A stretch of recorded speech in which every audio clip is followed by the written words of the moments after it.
মঞ্চে বসে গান গাইতে শুনতে ভালো লাগে, একটু ছাকানাকা গান থাকতো, নাটক টাটক থাকতো, তাহলে মনে আরো বেশি জমতো, তাই না? আমার তো তাই মনে হয়। আমার কি মনে হয় শোনা, আমার মনে হয় যে গান হচ্ছে মন দিয়ে শোনার ব্যাপার। কোথাও বসে মন দিয়ে শুনবো, সুর বুঝবো, তাল বুঝবো, এর সাথে নাচ থাকতেই হবে এমনটা কিন্তু মনে হয় না। নাচ সম্পর্কে খারাপ কিছুই বলছি না, কিন্তু নাচ না থাকলে গান শুনবো না সেটা ঠিক মানতে পারছি না। আগে যেমন ধরো শুধুমাত্র গান শোনার জন্যই একটা সাংস্কৃতিক অনুষ্ঠানে আমরা যেতাম দল বেঁধে, তাই না? কিন্তু ভাইয়া আমরা কি করছি? আমরা নতুন নতুন বছরকে স্বাগত জানাচ্ছি। এখন নতুন বছরকে স্বাগত জানানো মানে কি?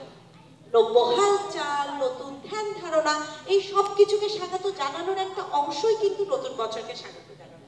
এখন যদি শুধু পুরাতনকে আঁকড়ে ধরে বসে থাকি তাহলে সামনে আগাবো কি করে? এটাও ঠিক, কথা তো মনে হচ্ছে আসলেও ঠিক। হ্যাঁ, যুক্তি অবশ্যই আছে, তবে এই আলোচনা তো মনে হচ্ছে বেশ জমে উঠেছে। চলো আমরা কোথাও বসে চা খেতে খেতে একাল সেকালের ধ্যান ধারণা অনুভূতি উপলব্ধি এগুলার মিল অমিল নিয়ে একটু আলাপ আলোচনা করি, আড্ডা দিই। চলো আমাদের বাসায় চলো, আমরা বসে গল্প করি। আর স্যান্টিয়াগোর আবহাওয়া দেখে মনে হচ্ছে এখানকার আকাশে বৈশাখের আমেজে মেতে উঠেছে। তোমাদের কথা মতো বৈশাখী আসবে, সব পুরাতনকে উড়িয়ে নেবে। হ্যাঁ চলো যাই, চা খেতে খেতে কালবৈশাখী ঝড়ের একটা গান।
সিংহ